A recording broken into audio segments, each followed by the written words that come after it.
मित्रांनो, योजना corner YouTube चॅनलमध्ये सर्व शेतकरी बांधवांचं हार्दिक स्वागत। तर एकंदरीत शेतकरी मित्रांनो, पीएम किसान महासन्मान निधी योजना व नमो शेतकरी महासन्मान निधी योजनेचा हप्ता शेतकऱ्यांच्या खात्यावरती जमा होणार आहे। पीएम किसान महासन्मान निधी योजनेचा जो हप्ता आहे तो 17 हप्ता शेतकऱ्यांच्या खात्यावरती जमा झालेला आहे। पात्र शेतकरी बांधवांनाच 18 हप्ता जो आहे तो 18 हप्ता पीएम किसान महासन्मान निधी योजनेचा मिळणार आहे। तर एकंदरीत शेतकरी मित्रांनो, महत्त्वाची आणि आनंदाची बातमी म्हणजे नमो शेतकरी महासन्मान निधी योजनेचा हप्ता सुद्धा शेतकऱ्यांच्या खात्यावरती मिळणार आहे। तर एकंदरीत शेतकरी मित्रांनो, शेतकऱ्यांच्या खात्यावरती किती रुपये मिळणार तर पीएम किसान महासन्मान निधी योजनेचे 2000 रुपये आणि नमो शेतकरी महासन्मान निधी योजनेचे 2000 रुपये।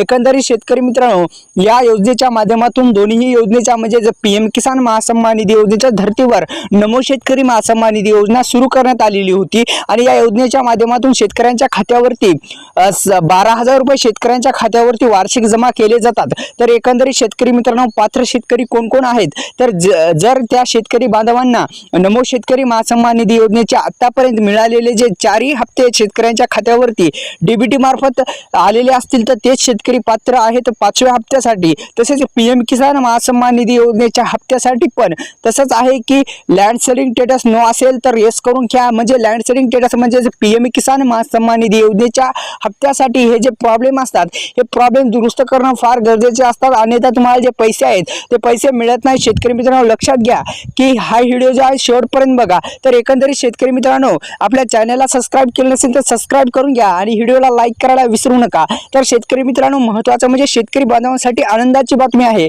की शेतकऱ्यांच्या खात्यावरती जे पैसे येतात ते डीबीटी मार्फत म्हणजे आधार संलग्न बँकेमध्ये येत असतात। आधारला जर बँकच लिंक नसेल तर करून घ्या, लवकरात लवकर हे पैसे शेतकऱ्यांच्या खात्यावरती जमा होणार आहेत। एकंदरीत हे जे पैसे आहेत शेतकऱ्यांच्या खात्यावरती येण्यासाठी आपल्याला महत्त्वाचं म्हणजे 18व्या हप्त्यासाठी ई-केवायसी करणं आता अनिवार्य केलं आहे। ई-केवायसी केली नसेल तर ई-केवायसी करून घ्या, जेणेकरून जो हप्ता आहे तो हप्ता तुमच्या खात्यावरती जमा होईल। तर एकंदरीत शेतकरी मित्रांनो, पीएम किसान महासन्मान निधी योजनेच्या अधिकृत वेबसाईटला सुद्धा तुम्ही भेट देऊ शकता आणि ही जे ई-केवायसी आहे ई-केवायसी करू शकता आणि घरी बसल्या ई-केवायसी तुम्हाला करता येते। म्हणजेच OTP द्वारे सुद्धा ई-केवायसी करता येते, जेणेकरून तुम्हाला जो हप्ता आहे तो हप्ता योग्यरित्या तुमच्या खात्यावरती जमा होईल।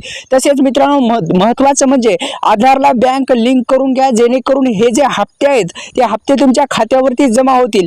एकंदरीत शेतकरी मित्रांनो, पीएम किसान महासन्मान निधी योजनेचा हप्ता हे जो कृषी मंत्री धनंजय मुंडे यांचे आव्हान आहे की या जे पीएम किसान महासन्मान निधी योजनेच्या सर्व शेतकरी बांधवांना आणि पात्र शेतकरी बांधवांना सूचित करण्यात येत आहे की त्यांनी ई-केवायसी सुद्धा करणं आता अनिवार्य केले आहे आणि नमो शेतकरी महासन्मान निधी योजनेच्या माध्यमातून वार्षिक 6000 रुपये सुद्धा जमा होत असतात। तर याची सुद्धा ई-केवायसी किंवा काय करायची गरज नाही, कारण की पीएम किसान महासन्मान निधी योजना आणि नमो शेतकरी महासन्मान निधी योजना अशा दोन्ही योजना एकत्रित असल्या कारणाने नमो शेतकरी महासन्मान निधी योजनेची ई-केवायसी करण्याची गरज नाही। तर एकंदरीत शेतकरी मित्रांनो, पीएम किसान योजनेची ई-केवायसी केली नसेल तर करून घ्या। हे तिन्ही प्रॉब्लेम दुरुस्त केली नसतील तर करून घ्या, लवकरात लवकर शेतकऱ्यांच्या खात्यावरती नमो शेतकरी महासन्मान निधी योजनेचा हप्ता आणि पीएम किसान महासन्मान निधी योजनेचा हप्ता मिळणार आहे। ही होती अत्यंत महत्त्वाची बातमी। व्हिडिओ आवडल्यास व्हिडिओला लाईक करा, चॅनलवर नवीन असाल चॅनलला सबस्क्राइब केलं नसेल तर सबस्क्राइब करून घ्या। धन्यवाद शेतकरी मित्रांनो।